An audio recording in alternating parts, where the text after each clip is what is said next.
This is News 25 with Deanna O'Donnell.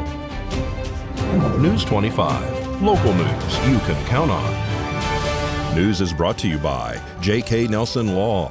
Give them a call, 727-9900. Today's news is also brought to you by Gunny's Air Conditioning and Heating. New service and repair. Call Gunny's, 775-727-6800. Welcome to News 25. Today is Tuesday, April 5th, and I'm Deanna O'Donnell. Well, we do have some news concerning the missing couple, Ronnie and Beverly Barker. They left Albany, Oregon, en route to Tucson, Arizona on March 26th, and they never arrived at their destination. According to Zach Reinhardt from Czar Media, just late this afternoon, we have learned that that RV that they were driving has been located, and that was located in the area of Silver Peak. The Mineral County Sheriff's Office is out there, along with search and rescue, processing the scene right now. They say that there's no people around this RV, and there's also their car is not with the RV. Remember once again that their car was being towed by this RV when they left that location. They originally had their last ping around the area of Coaldale. Both of these individuals have medical issues and were driving that 2015 Forest River Sunseeker Class C motorhome with that Indiana license plate. Once again, that RV has been confirmed as found. Now they are looking for the 2020 white Kia Soul LX with the Indiana license plate FL211A. Of course, there is a massive search in that area happening right now in Silver Peak. Well, of course, we'll keep you posted as to any developments on this case. If you have any information, you can call the Esmeralda County Sheriff's Office, 775-485-6370. We now have a little more about the arrest of a Nye County Sheriff's Office deputy that we told you about last week. Joshua Weaver ended up behind bars after Sheriff's Office says that he violated the terms of a temporary protection order. Nye County Sheriff's Office Deputy Joshua Weaver was arrested last Friday, April 1st, and booked into the Nye County Detention Center on one count of violating a domestic violence temporary protection order, TPO for short. Someone called police to report the possible violation. When deputies spoke with the woman at the home where the incident occurred, she explained that she and Weaver essentially had dueling TPOs and that the couple were allowed to communicate in writing through texts or emails. Per the court-ordered TPO, Weaver was required to stay 100 yards from the home unless dropping off the children. According to the arrest report, Weaver had dropped them off last Saturday, March 26th, but forgot to also drop off some medication. The woman told officers they tried to make arrangements for Weaver to drop off the medication, but Weaver's last text message Sunday evening indicated he was trying to figure something out. Then, just after midnight Sunday, video cameras at the home captured Weaver drive up to the house and walk up the driveway, where he disappeared for 1 minute, then reappeared walking down the driveway toward the street. 2 minutes later, he sent a text saying the medication was in the mailbox. Deputies later spoke with Weaver at the sheriff's office. They say he explained that he dropped off the medication and sent the text as to its whereabouts. Weaver said he did not get out of his vehicle, but when officers told him about the video, they say he changed his account of events and advised them that he entered the property through the side gate only to ensure the woman was not getting rid of any of his personal property. Deputies say Weaver violated the temporary protection order against domestic violence by entering the property. He was placed under arrest and transported to jail.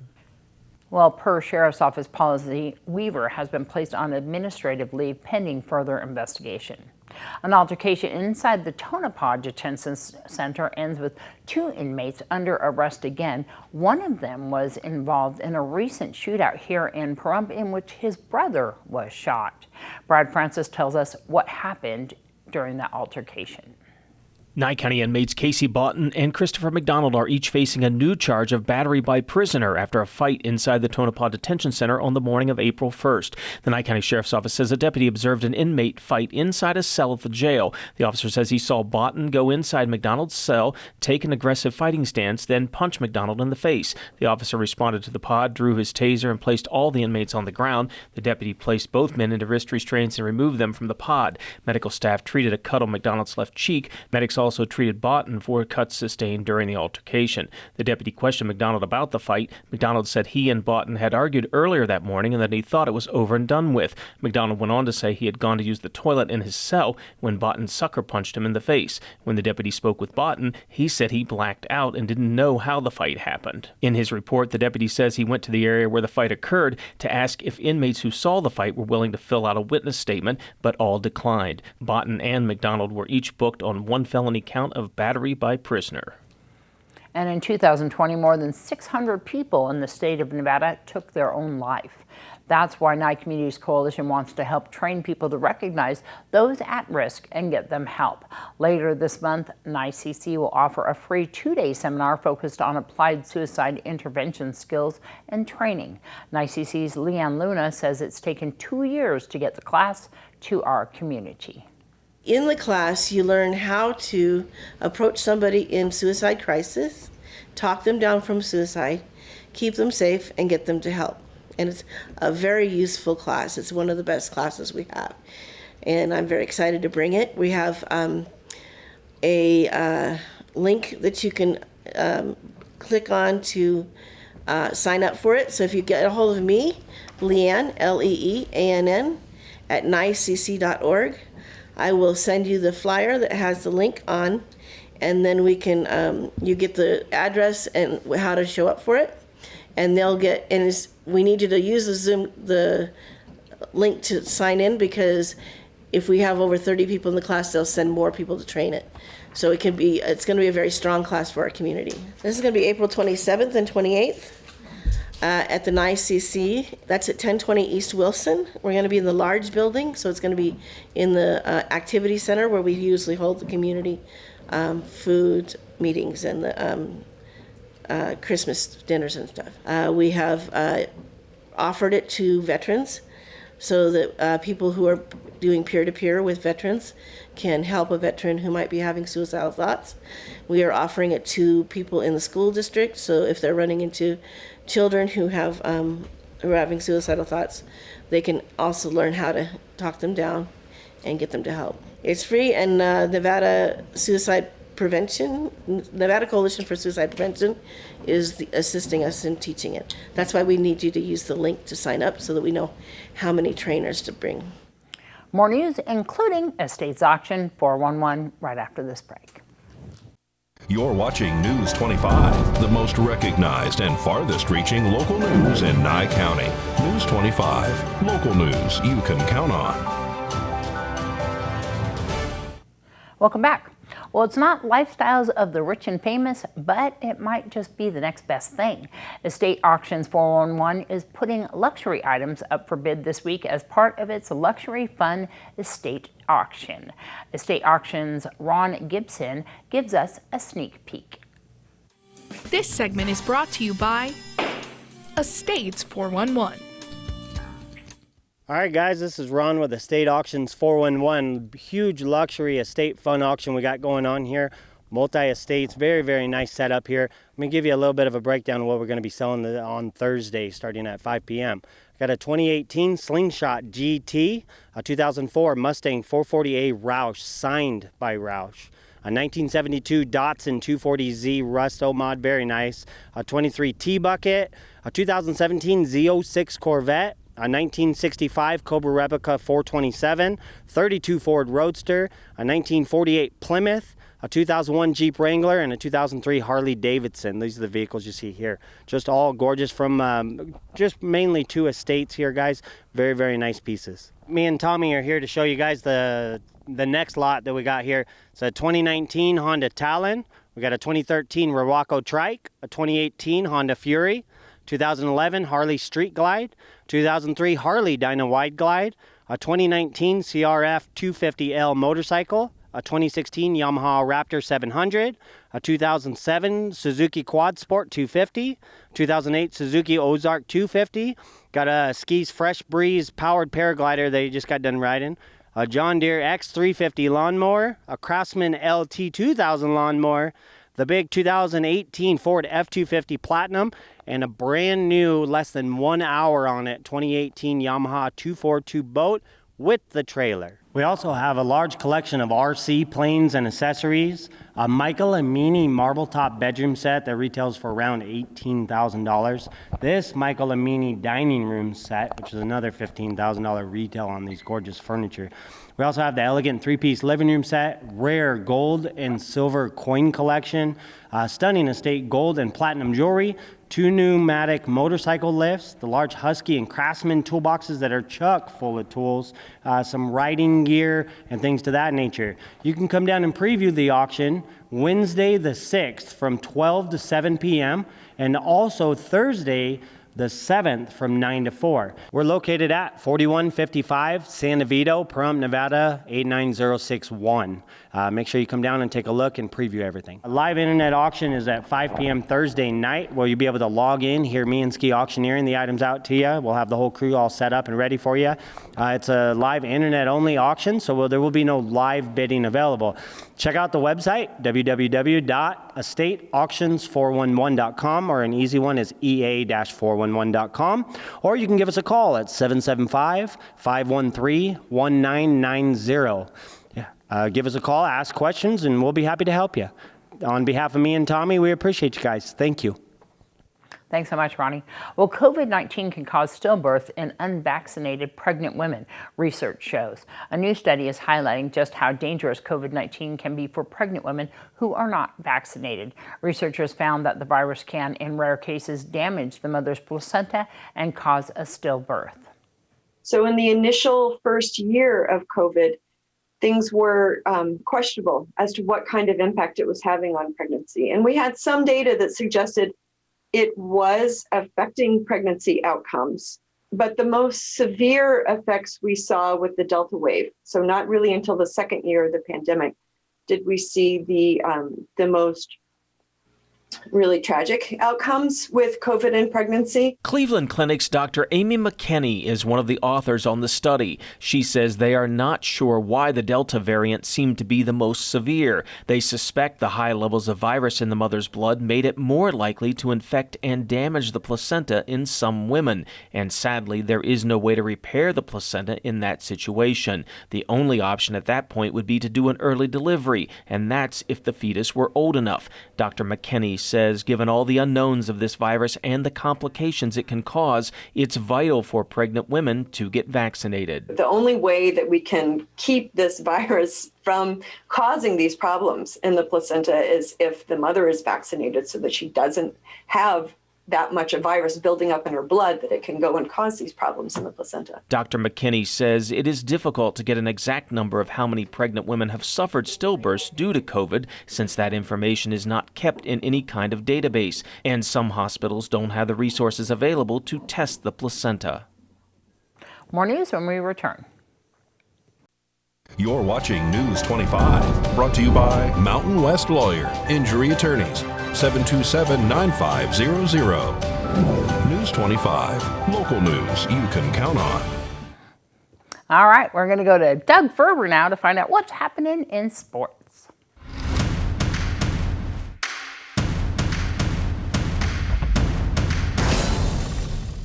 Hello, sports fans. March Madness has come to an end, and the champions have been crowned. The Golden Knights keep their hopes for a playoff spot alive. The Henderson Silver Knights put on a show before its inaugural game at the Dollar Loan Center and its opening day for the Las Vegas Aviators. I'm Doug Ferber. March Madness is finally over in April, as both the NCAA men's and women's tournament basketball champions have been crowned. On the women's side, South Carolina took the lead early on and held for a 64-49 win over UConn on Sunday night. Last night, Kansas fell 16 points behind North Carolina in the first half, but came roaring back in the second half to win their fourth NCAA men's basketball championship in school history, 72-69. With their backs up against the wall for the final playoff spot in the West, the Vegas Golden Knights beat the Vancouver Canucks 3-2 in overtime Sunday. Shea Theodore swiped at a bouncy pass from Jonathan Marchessault on a 3-on-3 breakaway for the game winner at the 2-minute 5-second mark in the overtime period to lift the Golden Knights to their fifth win in a row.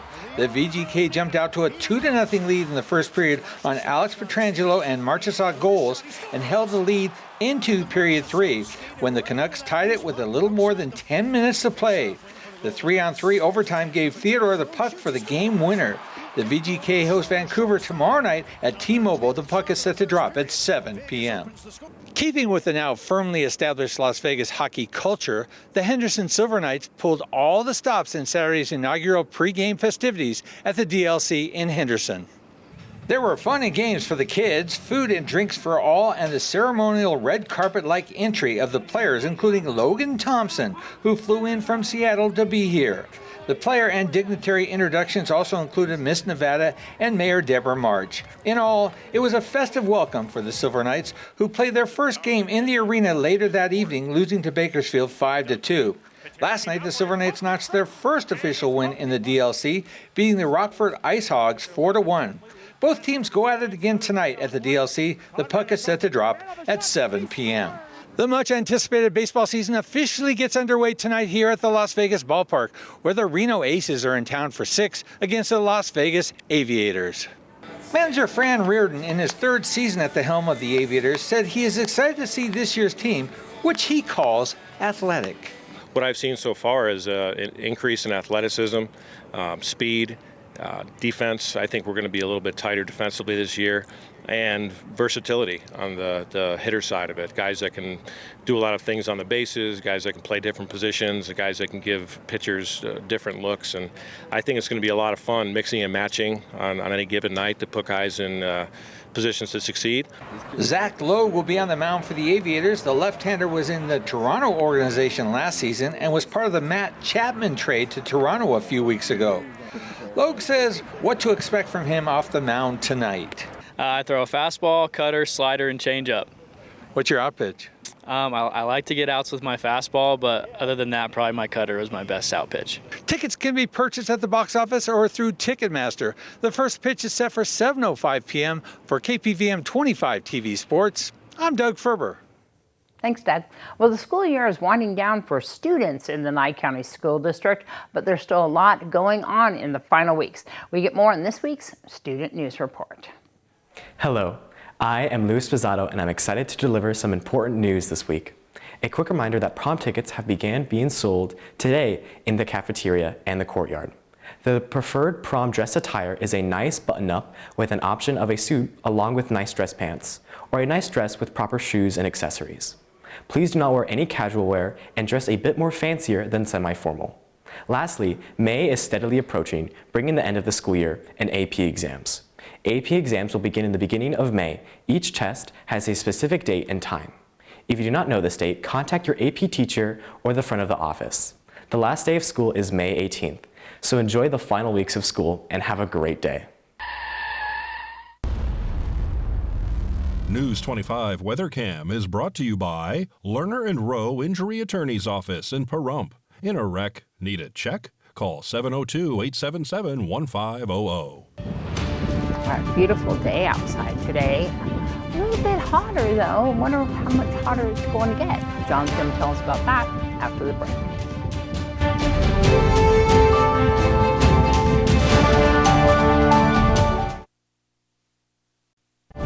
News 25 weather is brought to you by Dairy Council of Nevada. The splash of cream in your coffee, the dollop of sour cream on your burrito, the melted toasty cheese on your pizza. Undeniably delicious, undeniably dairy. Enjoy what's real. Hi, good evening, Nevada. It's John Kohler from the KPVM Channel 25 Weather Studios, and happy to see you on a Tuesday. Wow, look at this weather map. Fernley Fallon and Tonopah couldn't get it all together with Carson City, but most everybody's 64 degrees. Carson City, you're outstanding in the field up north there, 68 degrees. Down to Goldfield, 72 degrees. 82 in beautiful Beatty, and 87 in Amargosa, off in the hot spot in the state. But wait, it gets better. Las Vegas, 90 degrees, topping us out, and 98 degrees out in Death Valley. They are brushing up on triple digits, and then it'll just seem like regular old times, I guess. But here in the paradise of Pahrump, let's take a look. 85 degrees, that's our current temperature. It was as much as 87 a little bit earlier. Boy, that wind was really coming out. It's 16 miles per hour out of the northwest this morning. Oh, my goodness. Sun rose at 6:24. Good start to any day, and it'll set this evening at 7:09. We'll head down to low at about 55 degrees. That wind's going to stay with us for just a little bit longer. 12 miles per hour out of the northeast, but it feels like a with the humidity at 13%, feels like a trade wind. Imagine you're in Hawaii, smell a little plumeria. There you are. How's that set us up for the rest of the week? Let's look. Boom. Hey, how about that? Sunshine. Sunshine. Yeah, lots of sunshine. And then a single cloud on Friday. Look at those temperatures rocketing up to 90 degrees, sticking with us at 90 degrees on Saturday, but that wind's starting to kick up, and that'll bring in some clouds, and the temperature's going to drop back down to the 60s by Monday and Tuesday. That's not a trend we necessarily appreciate, but might be, we'll start off with a little warmth, and then we'll have a little cool, and then we'll appreciate the warmth later when it comes back. So look forward to that. Back to the desk. Here's Deanna. All right. Thanks so much, John. We'll see you back here tomorrow night. I'm Deanna O'Donnell. Good night.